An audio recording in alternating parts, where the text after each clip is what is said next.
अस्सलाम वालेकुम व्यूअर्स, कैसे हैं आप? उम्मीद है कि आप खैरियत से होंगे।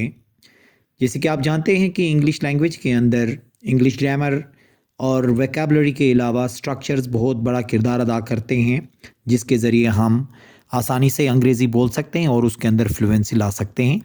तो आज की इस क्लास के अंदर हम 6 बहुत ही important spoken English structures discuss कर लेंगे। तो आइए शुरू कर लेते हैं। पहला जो होगा हमारा ऑनेस्टली स्पीकिंग स्ट्रक्चर। ये इस्तेमाल होता है ईमानदारी से कहूँ तो कहने के लिए। दूसरा है आई एम नॉट श्योर इफ़। ये इस्तेमाल होता है मैं यकीन से नहीं कह सकता। I have a feeling that. मेरा ख्याल है कि। It make me feel. It make me feel. ये मुझे महसूस कराता है। आई कांट स्टैंड। मैं बर्दाश्त नहीं कर सकता।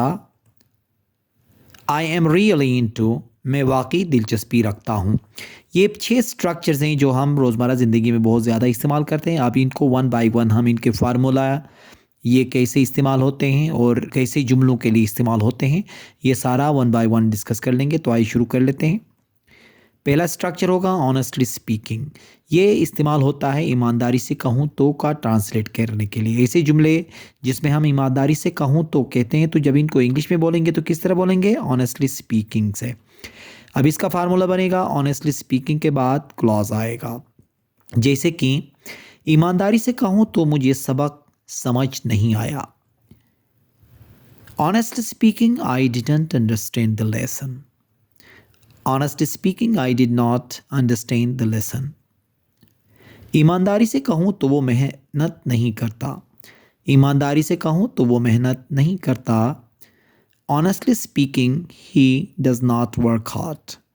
Honestly speaking, he does not work hard. ईमानदारी से कहूँ तो ये खाना ज़्यादा मज़े का नहीं है। Honestly speaking, this food is not very tasty. Honestly speaking, this food is not very tasty. ईमानदारी से कहूँ तो मैं इस नतीजे की तवक्को नहीं कर रहा था। Honestly speaking, I wasn't expecting this result. Honestly speaking, I wasn't expecting this result. तो ईमानदारी से कहूँ तो कहने के लिए क्या इस्तेमाल किया? Honestly speaking का इस्तेमाल किया। दूसरा स्ट्रक्चर है आई एम नॉट श्योर इफ।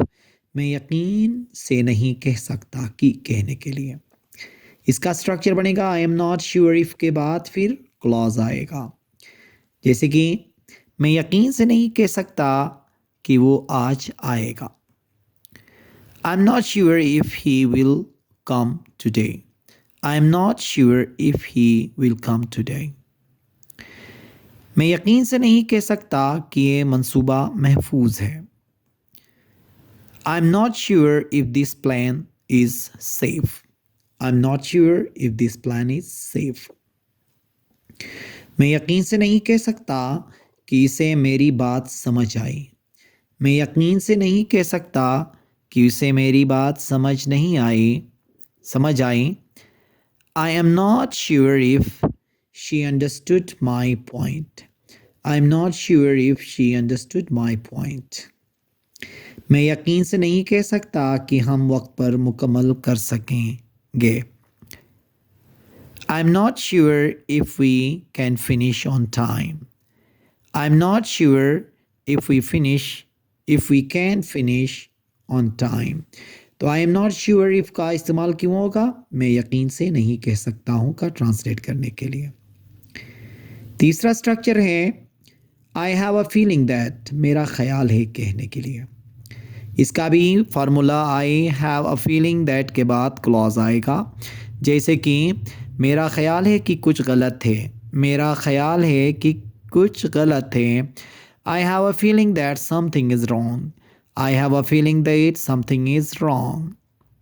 मेरा ख्याल है कि वो हाँ कहेगी। मेरा ख्याल है कि वो हाँ कहेगी। I have a feeling that she will say yes. I have a feeling that she will say yes. मेरा ख्याल है कि वो मीटिंग भूल गया है। मेरा ख्याल है कि वो मीटिंग भूल गया है। I have a feeling that he forgot the meeting. I have a feeling that he forgot the meeting.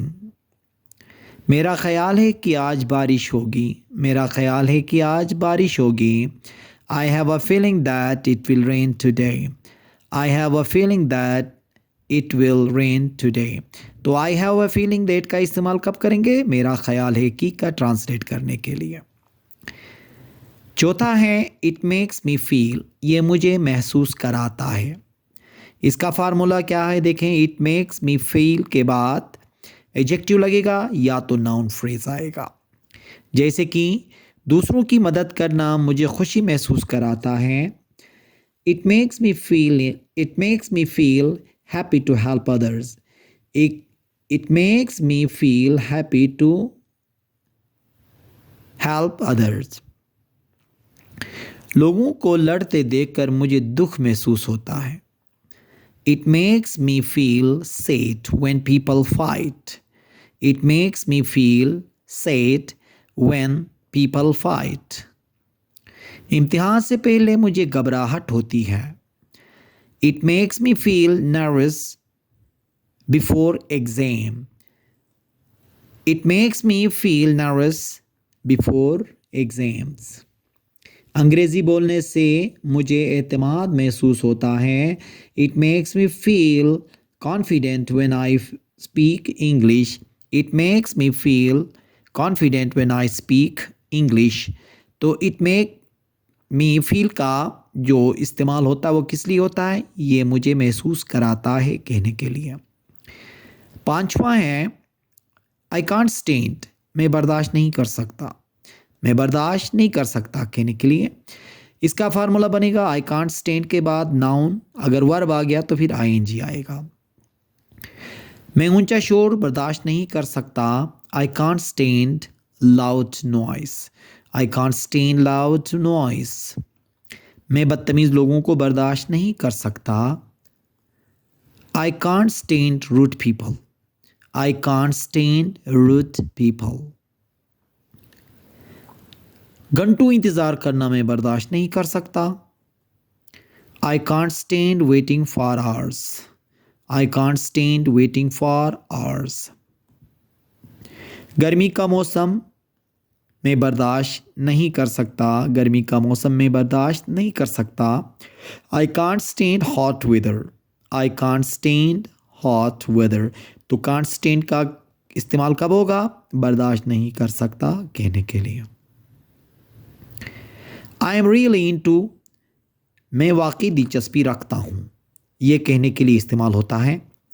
इसका फार्मूला बनेगा आई एम रियली इनटू के बाद नाउन आएगा या नाउन नहीं आके वर्ब आ गया तो आईएनजी फॉर्म आएगा.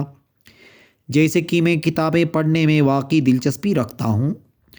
I am really into reading books. I am really into reading books. मैं खेलों में दिलचस्पी रखता हूँ. मैं खेलों में वाकई दिलचस्पी रखता हूँ. I am really into sports. I am really into sports.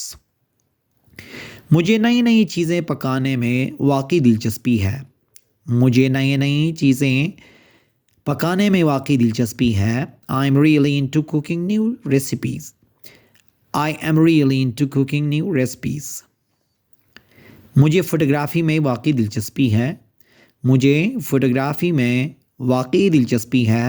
I am really into photography. I am really into photography. तो I am really into का इस्तेमाल कब करेंगे?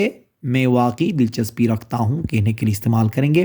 तो ये 6 जो स्ट्रक्चर्स हमने डिस्कस कर लिए बहुत ही इंपॉर्टेंट स्ट्रक्चर्स हैं. ये जो 6 जो स्ट्रक्चर्स हमने डिस्कस कर लिए ये बहुत ही इंपॉर्टेंट स्ट्रक्चर्स हैं.